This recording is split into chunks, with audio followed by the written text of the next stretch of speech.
Social media ఇన్‌ఫ్లుయెన్సర్స్‌ని మనం చాలా మందిని చూసాం. బెట్టింగ్ యాప్స్‌ని ప్రమోట్ చేసి ఎంతమంది పట్టుబడ్డారు. పట్టుబడ్డాక ఒక్కొక్కళ్ళు చెప్పిన రీజన్ ఏంటి? ఇంత డబ్బు ఇస్తా అన్నారు. నేను అది లీగల్ సైటే అనుకున్నాను. నాకు ఇంత ఇంపాక్ట్ ఉంటదని తెలీదు. క్షమించండి. ఆ మాట అన్నారు. ఓకే. వాళ్ళ మీద కేస్ నడుస్తోంది. అది ప్రూవ్ అవుతుందో లేదో, ఏ లీగల్ యాక్షన్ తీసుకుంటారో అన్నది దేవుడెరుగు.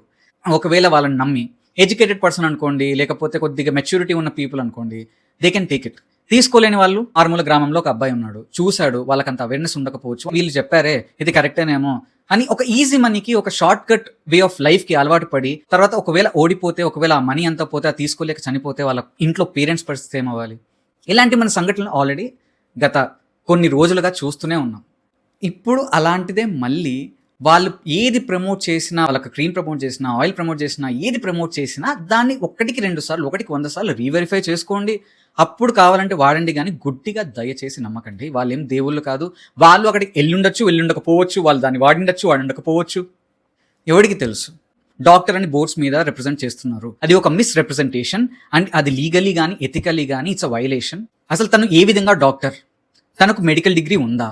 ఇవన్నీ ఫేక్ సర్టిఫికేట్స్. తను చెప్పేదంతా ఫేక్. నా దగ్గర ప్రూఫ్స్ ఉన్నాయని తను ఎప్పుడైతే బయటకొచ్చిందో అప్పటి నుంచి ఈ డిస్కషన్ అనేది వైరల్ అవుతుంది. ఎక్కడ చూసినా ట్రెండ్ అవుతుంది. When you are claiming that you are a doctor, జనాలకి నువ్వు పీహెచ్డీ చేసి డాక్టరేట్ తెచ్చుకున్నావా, లేకపోతే ఎంబీబీఎస్ చేసి తెచ్చుకున్నావా అన్నది జనాలకి అర్థం కాదు అని పూర్ణిమ గారు చెప్తున్నారు.